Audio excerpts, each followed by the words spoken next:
ਬਿਸਮਿਲ੍ਲਾਹਿਰ ਰਹਿਮਾਨਿਰ ਰਹੀਮ। ਸੱਜਣੋ ਤੇ ਮਿੱਤਰੋ, ਅਸੀਂ ਇਹ ਗੱਲ ਤਾਂ ਅਕਸਰ ਆਖਦੇ ਹਾਂ ਕਿ ਜ਼ਿੰਦਾ ਸਮਾਜ ਦੀ ਅਲਾਮਤ ਉੱਥੋਂ ਦੇ ਵੱਡੇ ਇਨਸਾਨ ਹੁੰਦੇ ਨੇ ਜਿਨ੍ਹਾਂ ਦੀ ਨਿਸਬਤ ਨਾਲ ਲੁਕਾਈ ਦਾ ਦੁੱਖ ਦਰਦ ਵੱਢਿਆ ਜਾਂਦਾ ਹੈ। ਇਸ ਗੱਲ ਉੱਤੇ ਬਹੁਤ ਘੱਟ ਗੌਰ ਕਰਦੇ ਹਾਂ ਕਿ ਵੱਡਾ ਇਨਸਾਨ ਕੌਣ ਹੁੰਦਾ ਹੈ। ਕਿ ਉਹ ਇਨਸਾਨ ਜਿਹਦੇ ਕੋਲ ਮਾਲੋ ਦੌਲਤ ਹੈ, ਜਿਸ ਦਾ ਰੁਤਬਾ ਉੱਚਾ ਹੈ, ਤਖ਼ਤ ਤੇ ਤਾਜ ਦਾ ਮਾਲਕ ਹੈ, ਜਾਂ ਫਿਰ ਕਿਸੇ ਦਰਗਾਹ ਦਾ ਬੇਅਮਲ ਵਾਰਸ। ਇਹ ਸਭ ਗੱਲਾਂ ਦੁਨਿਆਵੀ ਨੇ, ਦੁਨੀਆਦਾਰਿਆਂ ਦੇ ਨਾਲ ਜੁੜੀਆਂ ਹੋਈਆਂ ਅਜਿਹੀਆਂ ਗੱਲਾਂ ਜਿਨ੍ਹਾਂ ਦਾ ਵੱਡੇ ਇਨਸਾਨ ਨਾਲ ਸ਼ਾਇਦ ਕੋਈ ਤਾਲੁਕ ਨਹੀਂ। ਤੁਸੀਂ ਉੱਚੇ ਖਾਨਦਾਨ 'ਚ ਪੈਦਾ ਹੋਏ ਹੋਵੇ, ਤੁਹਾਡੀ ਜ਼ਾਤ ਉੱਚੀ ਹੋ ਸਕਦੀ ਹੈ, ਤੁਹਾਡੇ ਕੋਲ ਕਾਨੂੰਨ ਦਾ ਖਜ਼ਾਨਾ ਵੀ ਹੋ ਸਕਦਾ ਹੈ, ਪਰ ਜੇ ਤੁਹਾਡੇ ਇਮਾਲ, ਖੁਦਗਰਜ਼ੀ, ਤਕੱਬਰ ਅਤੇ ਲਾਲਚ ਨਾਲ ਉੱਦਾਂ ਨੇ, ਫਿਰ ਯਾਦ ਰੱਖੋ ਤੁਸੀਂ ਰੱਬ ਦੀ ਹਜ਼ੂਰੀ ਵਿੱਚ ਇਨਸਾਨ ਹੋਣ ਦੇ ਲਾਇਕ ਹੀ ਨਹੀਂ। ਅੱਬਾ ਜੀ ਫਰਮਾਉਂਦੇ ਸਨ ਕਿ ਆਦਮੀ ਅਤੇ ਇਨਸਾਨ ਵਿੱਚ ਬਹੁਤ ਫਰਕ ਹੁੰਦਾ ਹੈ। ਰੱਬ ਨੇ ਆਦਮ ਦੀ ਕੁੱਲ ਔਲਾਦ ਨੂੰ ਆਦਮਜ਼ਾਤ ਯਾਨੀ ਆਦਮ ਦੀ ਸਿਫਤ ਨਾਲ ਪੈਦਾ ਕੀਤਾ, ਪਰ ਉਸ ਦੀ ਇਨਸਾਨੀਅਤ ਦੀ ਕਸਵੱਟੀ ਉੱਤੇ ਪੂਰਾ ਉਤਰ ਕੇ ਇਨਸਾਨ ਬਣਨ ਵਿੱਚ ਬੜੇ ਹੀ ਮਰਲੇ ਨੇ ਜਿਹੜੇ ਹਰ ਆਦਮੀ ਦੇ ਵੱਸ ਵਿੱਚ ਨਹੀਂ ਹੁੰਦੇ। ਬਜ਼ੁਰਗਾਂ ਦੀਆਂ ਆਖੀਆਂ ਗੱਲਾਂ ਨੂੰ ਮਹਿਲ ਬਣਾਈਏ ਅਤੇ ਵੱਡੇ ਇਨਸਾਨ ਦੀ ਪਹਿਲੀ ਨਿਸ਼ਾਨੀ ਆਜਜ਼ੀ ਅਤੇ ਇਨਕਸਾਰੀ ਹੈ। ਉਹ ਕਦੇ ਵੀ ਤਕੱਬਰ ਨਹੀਂ ਕਰਦਾ। ਆਪਣੀ ਨੇਕੀ ਜਾਂ ਅਮਲ ਉੱਤੇ ਫਖਰ ਕਰਨਾ ਉਹਦੀ ਸ੍ਰਿਸ਼ਟੀ ਸ਼ਾਮਲ ਨਹੀਂ। ਹਮੇਸ਼ਾ ਸੱਚਾਈ ਅਤੇ ਦਿਆਨਤਦਾਰੀ ਦਾ ਰਵੱਈਆ ਇਖਤਿਆਰ ਕਰਦਾ ਹੈ। ਕਿਸੇ ਥਾਵੇਂ ਬੇਈਮਾਨੀ ਨਹੀਂ ਕਰਦਾ ਅਤੇ ਆਪਣਾ ਨੁਕਸਾਨ ਵੇਖ ਕੇ ਵੀ ਸੱਚ ਬੋਲਣੋਂ ਨਹੀਂ ਟਲਦਾ। ਹਰ ਤਰ੍ਹਾਂ ਦੇ ਹਾਲਾਤ ਅਤੇ ਅਜ਼ਮਾਇਸ਼ ਵਿੱਚ ਸਬਰ ਇਖਤਿਆਰ ਕਰਦਾ ਹੈ, ਬੁਰਦਬਾਰੀ ਤੋਂ ਕੰਮ ਲੈਂਦਾ ਹੈ ਅਤੇ ਹਰ ਹਾਲ ਵਿੱਚ ਰੱਬ ਦਾ ਸ਼ੁਕਰ ਅਦਾ ਕਰਦਾ ਹੈ। ਵੱਡੇ ਇਨਸਾਨ ਦੀ ਖੂਬੀ ਆਪਣੀ ਜ਼ਾਤ ਨੂੰ ਨੀਵਾਂ ਕਰਕੇ ਦੂਜਿਆਂ ਦੀ ਇੱਜ਼ਤ ਵਧਾਉਣਾ ਵੀ ਹੈ। ਉਹ ਕਦੀ ਵੀ ਆਪਣੇ ਆਪ ਨੂੰ ਫੰਨੇਹਾ ਬਣਾ ਕੇ ਪੇਸ਼ ਨਹੀਂ ਕਰਦਾ। ਸਭ ਤੋਂ ਵੱਡੀ ਅਲਾਮਤ ਦੂਜਿਆਂ ਲਈ ਸੁਖਿਆਈ ਪੈਦਾ ਕਰਨਾ ਹੈ। ਰੱਬ ਦਾ ਮਕਬੂਲ ਬੰਦਾ ਕਦੀ ਦੂਜਿਆਂ ਲਈ ਔਕੜਾਂ ਦਾ ਸਬੱਬ ਨਹੀਂ ਬਣਦਾ। ਉਹ ਹਮੇਸ਼ਾ ਦੂਜਿਆਂ ਦੀ ਰਾਹ ਦੇ ਕੰਢੇ ਚੁੱਕ ਕੇ ਆਸਾਨੀਆਂ ਪੈਦਾ ਕਰਦਾ ਹੈ। ਸੱਜਣੋ, ਸਾਡੀ ਬਦਕਿਸਮਤੀ ਹੈ ਕਿ ਸਾਡੇ ਸਮਾਜ 'ਚੋਂ ਬੜੀ ਤੇਜ਼ੀ ਨਾਲ ਅਜਿਹੇ ਲੋਕ ਮੁੱਕਦੇ ਜਾ ਰਹੇ ਨੇ ਜਿਨ੍ਹਾਂ ਦੇ ਹੋਣ ਨਾਲ ਅਹਿਸਾਸ ਰਹਿੰਦਾ ਸੀ ਕਿ ਅਸੀਂ ਅਜਿਹੇ ਮੁਆਸ਼ਰੇ 'ਚ ਜਿੰਦਾ ਹਾਂ ਜਿੱਥੇ ਇੱਕ ਦੂਜੇ ਦੇ ਦੁੱਖ ਦਰਦ ਵੰਡਣ ਦਾ ਰਿਵਾਜ ਹੈ। ਮੈਂ ਚੂੰਕਿ ਪੰਜਾਬੀ ਤਾਰੀਖ ਦਾ ਨਿੱਕਾ ਜਿਹਾ ਕਾਮਾ ਹਾਂ, ਸੋ ਮੇਰੇ ਆਲੇ ਦੁਆਲੇ ਬੇਸ਼ਤਰ ਲੋਕ ਉਹ ਹੀ ਨੇ ਜਿਨ੍ਹਾਂ ਦਾ ਤਾਲੁਕ ਸਹਾਫਤ, ਅਦਬ ਜਾਂ ਪੰਜਾਬੀ ਤਾਰੀਖ ਨਾਲ ਹੈ। ਇਸ ਸਵਾਲ ਨਾਲ ਮੈਂ ਖੁਸ਼ਕਿਸਮਤ ਹਾਂ ਕਿ ਮੇਰੇ ਆਲੇ ਦੁਆਲੇ ਵਸਣ ਵਾਲਿਆਂ ਵਿੱਚ ਬਹੁਤ ਸਾਰੇ ਅਜਿਹੇ ਨੇ ਜਿਨ੍ਹਾਂ ਨੂੰ ਮੈਂ ਚੰਗਾ ਇਨਸਾਨ ਅਤੇ ਰੱਬ ਦਾ ਨੇਕ ਬੰਦਾ ਮੰਨਦਾ ਹਾਂ। ਪਰ ਇਹਨਾਂ ਤੋਂ ਕਿੱਥੇ ਵੱਧ ਉਹ ਲੋਕ ਨੇ ਜਿਹਨੇ ਹਮੇਸ਼ਾ ਆਪਣੇ ਨਜ਼ਰੀਏ ਜਾਂ ਮਿਸ਼ਨ ਨੂੰ ਕਾਰੋਬਾਰੀ ਬਣਾਇਆ, ਆਪਣੇ ਚਿਹਰੇ ਉੱਤੇ ਇੱਕ ਹੋਰ ਚਿਹਰਾ ਸਜਾ ਕੇ ਲੁਕਾਏ ਨੂੰ ਧੋਖਾ ਦਿੱਤਾ, ਨੇਕੀ ਦਾ ਡਰਾਮਾ ਕਰਕੇ ਆਪਣੇ ਅੰਦਰ ਦੀ ਇੱਕ ਜ਼ਰੂਰਤ ਨੂੰ ਲੁਕਾਉਣ ਦੀ ਕੋਸ਼ਿਸ਼ ਕੀਤੀ, ਜਿਨ੍ਹਾਂ ਨਮਾਜ਼ਾਂ ਤਾਂ ਪੜ੍ਹੀਆਂ ਪਰ ਰੱਬ ਸੱਚੇ ਦੀ ਇੱਕ ਨਾ ਮੰਨੀ, ਜਿਨ੍ਹਾਂ ਰੱਬ ਨੂੰ ਰਾਜ਼ੀ ਕਰਨ ਦਾ ਦਾਅਵਾ ਤਾਂ ਕੀਤਾ ਪਰ ਰੱਬ ਦੇ ਬੰਦਿਆਂ ਨੂੰ ਹਮੇਸ਼ਾ ਦੁੱਖ ਹੀ ਦਿੱਤੇ, ਜਿਹੜੇ ਹਮੇਸ਼ਾ ਹੱਕਦਾਰਾਂ ਤੋਂ ਅੱਖ ਹੋ ਕੇ ਆਪਣੇ ਨਾਂ ਦੇ ਨਾਲ ਵੱਡੇ ਅਹੁਦੇ ਲਵਾਉਂਦੇ ਰਹੇ।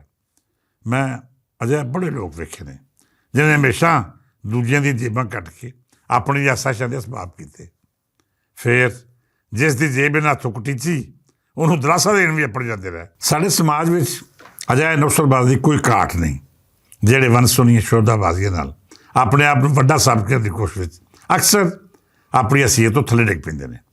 ਅਜਿਹੇ ਲਾਲਚੀ ਅਤੇ ਦਗਾਬਾਜ਼ਾਂ ਦੀ ਭੀੜ ਵਿੱਚੋਂ ਮੈਂ ਜਿਨ੍ਹਾਂ ਲੋਕਾਂ ਤੋਂ ਮੁਤਾਸਰ ਹੋਇਆ, ਉਹਨਾਂ ਵਿੱਚੋਂ ਇੱਕ ਅਦਲ ਮਨਾਸ ਲਾਹੌਰੀ ਵੀ ਸਨ। ਇੱਕ ਅਜਿਹਾ ਇਨਸਾਨ ਜਿਸ ਦੀ ਸਾਰੀ ਆਜ਼ਾਦੀ ਆਪਣੀ ਸਫੈਦਪੋਸ਼ੀ ਦਾ ਪਰਮ ਰੱਖਦੇ ਬੀਤ ਗਈ। ਬਾਬਾ ਜੀ ਹਮੇਸ਼ਾ ਆਪਣੀ ਅਣਖ ਦੀ ਹਿਫਾਜ਼ਤ ਕਰਦੇ ਰਹੇ, ਨਾ ਕਿਸੇ ਦਾ ਅਹਿਸਾਨ ਲਿਆ, ਨਾ ਕਿਸੇ ਨੂੰ ਆਪਣੇ ਅੰਦਰ ਦੇ ਉਸ ਤੂਫਾਨ ਬਾਰੇ ਦੱਸਿਆ ਜਿਹੜਾ ਰੋਜ਼ ਉਹਨਾਂ ਦੇ ਹੌਸਲੇ ਤੋੜਨ ਲਈ ਉੱਠਦਾ, ਪਰ ਹਮੇਸ਼ਾ ਨਾਕਾਮ ਰਹਿੰਦਾ। ਆਪਣੀ ਧੁਨ ਵਿੱਚ ਰਹਿਣ ਵਾਲੇ ਬਾਬਾ ਅਦਲ ਮਨਾਸ ਲਾਹੌਰੀ ਹੋਰੀ ਪੰਜਾਬੀ ਸ਼ਾਇਰੀ ਦਾ ਅਜਿਹਾ ਨਗੀਨਾ ਸਨ ਜਿਹਨਾਂ ਤੋਂ ਬਗੈਰ ਅਜੋਕੇ ਵੇਲੇ ਦੇ ਮੁਸ਼ਾਇਰੇ ਅਧੂਰੇ ਸਨ। ਆਮ ਤੌਰ 'ਤੇ ਵੇਖਿਆ ਜਾਂਦਾ ਹੈ ਕਿ ਸ਼ਾਇਰ ਹਜ਼ਰਾਤ ਵਿੱਚ ਇੱਕ ਖਾਸ ਤਮਕਨਤ ਹੁੰਦੀ ਹੈ। ਉਹ ਤਕਾਜ਼ਾ ਕਰਦੇ ਨੇ ਕਿ ਉਹਨਾਂ ਨੂੰ ਖਾਸ ਪ੍ਰੋਟੋਕੋਲ ਦਿੱਤਾ ਜਾਏ, ਉਹਨਾਂ ਲਈ ਖਸੂਸੀ ਇੰਤਜ਼ਾਮਾਤ ਕੀਤੇ ਜਾਣ, ਇਹਦੇ ਨਾਲ ਨਾਲ ਦੂਜਿਆਂ ਦੀ ਨਿਸਬਤ ਖਾਸ ਥਾਂ ਮਖਸੂਸ ਉਹਨਾਂ ਦੀ ਰੱਖੀ ਜਾਏ। ਅਜਿਹੇ ਲੋਕਾਂ ਦੀ ਭੀੜ ਵਿੱਚ ਬਾਬਾ ਅਦਲ ਲਾਹੌਰੀ ਇੱਕ ਅਜਿਹਾ ਇਨਸਾਨ ਸੀ ਜਿਹਨੇ ਕਦੀ ਅਜਿਹਾ ਤਕਾਜ਼ਾ ਹੀ ਨਹੀਂ ਕੀਤੇ ਸਨ। ਜਿਸ ਥਾਂ ਬੈਠਾ ਜਾਂ ਬਿਠਾ ਦਿੱਤਾ ਗਿਆ ਉੱਥੇ ਦਰਵੇਸ਼ ਹਾਰ ਬਹਿ ਜਾਂਦਾ। ਕਦੀ ਆਪਣੀ ਸ਼ੇਰੀ ਅਜ਼ਮਤ ਦਾ ਸ਼ੋਰ ਕੀਤਾ ਅਤੇ ਨਾ ਹੀ ਲੋਕਾਂ ਨੂੰ ਇਹ ਤਸਲੀਮ ਕਰਨ 'ਤੇ ਮਜਬੂਰ ਕੀਤਾ ਕਿ ਉਹ ਕਿਸ ਕਦਰ ਉੱਚੀ ਪੱਧਰ ਦੇ ਸ਼ਾਇਰ ਸਨ। ਬਿਲਿਓ ਸ਼ਾਇਰ ਤਾਂ ਬਹੁਤ ਹੋਣੇ ਨੇ, ਚੰਗਾ ਲਿਖਣ ਵਾਲੇ ਬਥੇਰੇ ਨੇ, ਉੱਚੇ ਖਿਆਲ ਸੋਚਣ ਵਾਲਿਆਂ ਦੀ ਵੀ ਕੋਈ ਘਾਟ ਨਹੀਂ, ਪਰ ਇਹਦੇ ਨਾਲ ਨਾਲ ਉਹ ਲੋਕ ਬੜੇ ਘੱਟ ਨੇ ਜਿਹੜੇ ਸ਼ਹਿਰੀ ਅਸਨਾਫ ਉੱਤੇ ਕੁਦਰਤ ਰੱਖਦੇ ਹੋਇਆਂ ਆਪਣੇ ਅੰਦਰ ਦੀ ਚੰਗਿਆਈ ਨਾ ਮਰਨ ਦੇਣ। ਅਦਲ ਮਨਾਸ ਲਾਹੌਰੀ ਹੋਰਾਂ ਨੂੰ ਉਸਤਾਦ ਸ਼ਾਇਰ ਹੋਣ ਦੇ ਨਾਲ ਨਾਲ ਆਪਣੇ ਅੰਦਰ ਦੇ ਉਸ ਵੱਡੇ ਇਨਸਾਨ ਨੂੰ ਮਰਨ ਨਹੀਂ ਦਿੱਤਾ ਜਿਹੜਾ ਆਜਜ਼ੀ ਦਾ ਮੁਜੱਸਮ ਇਜ਼ਹਾਰ ਸੀ। ਮੈਂ ਉਹਨਾਂ ਨੂੰ ਅੱਜ ਤੋਂ 35-40 ਵਰ੍ਹੇ ਪਹਿਲਾਂ ਦਾ ਜਾਣਦਾ ਹਾਂ। ਰੋਜ਼ ਭੁਲੇਖਾ ਜਦ ਛਾਪੇ ਚੱਲਣਾ ਸ਼ੁਰੂ ਹੋਇਆ, ਉਸ ਵੇਲੇ ਜਿਹੜੇ ਚੰਦ ਲੋਕ ਸਾਡੇ ਡੇਰੇ 'ਤੇ ਰੌਣਕਾਂ ਲਾਉਂਦੇ ਸਨ, ਉਹਨਾਂ ਵਿੱਚ ਸਾਈਂ ਅਖਤਰ, ਹੁਸੈਨ ਅਖਤਰ ਅਤੇ ਅਦਲ ਮਨਾਸ ਲਾਹੌਰੀ ਸ਼ਾਮਿਲ ਸਨ। ਰੋਜ਼ ਭੁਲੇਖਾ ਦੀ ਜ਼ਬਾਨ ਸਿੱਧੀ ਕਰਨ ਵਿੱਚ ਉਹਨਾਂ ਨੇ ਸਾਡੀ ਬਹੁਤ ਮਦਦ ਕੀਤੀ। ਇਸ ਦੇ ਬਾਵਜੂਦ ਕਦੀ ਸਾਨੂੰ ਖਿਦਮਤ ਦਾ ਮੌਕਾ ਨਾ ਦਿੱਤਾ। ਮੈਂ ਕਈ ਵਾਰੀ ਸੋਚਿਆ ਕਿ ਬਾਬਾ ਜੀ ਦੀ ਚੁੱਪ ਚੁਪੀਤੇ ਖਿਦਮਤ ਕਰ ਦੇਵਾਂ, ਪਰ ਉਹਨੇ ਹਮੇਸ਼ਾ ਸਖਤੀ ਨਾਲ ਮਨਾ ਕਰਦੇ ਆਖਿਆ ਕਿ ਮੇਰੇ ਕੋਲ ਰੱਬ ਦਾ ਦਿੱਤਾ ਸਭ ਕੁਝ ਹੈ, ਮੈਨੂੰ ਸਿਰਫ ਤੁਸੀਂ ਮੁਹੱਬਤਾਂ ਦਿਓ, ਮੇਰੇ ਲਈ ਇਹੋ ਹੀ ਬਥੇਰਾ ਹੈ। ਮੈਂ ਜਦ ਅਦਲ ਮਨਾਸ ਲਾਹੌਰੀ ਹੋਰਾਂ ਦੀਆਂ ਇਹ ਗੱਲਾਂ ਸੋਚਦਾ ਹਾਂ ਅਤੇ ਮੈਨੂੰ ਅਜੋਕੇ ਵੇਲੇ ਦੇ ਉਹਨਾਂ ਸ਼ਾਇਰਾਂ ਦਾ ਵੀ ਖਿਆਲ ਆਉਂਦਾ ਹੈ ਜਿਹੜੇ ਜ਼ਿੰਦਗੀ ਵਿੱਚ ਕਦੀ ਕਿਸੇ ਦੇ ਕੰਮ ਨਹੀਂ ਆਏ, ਜਿਹੜੇ ਆਪਣੇ ਆਪ ਨੂੰ ਵੱਡਾ ਸਾਬਤ ਕਰਨ ਦੀ ਕੋਸ਼ਿਸ਼ ਹਮੇਸ਼ਾ ਦੂਜਿਆਂ ਦਾ ਕੱਦ ਘਟਾਉਣ ਦੇ ਯਤਨ ਕਰਦੇ ਨੇ।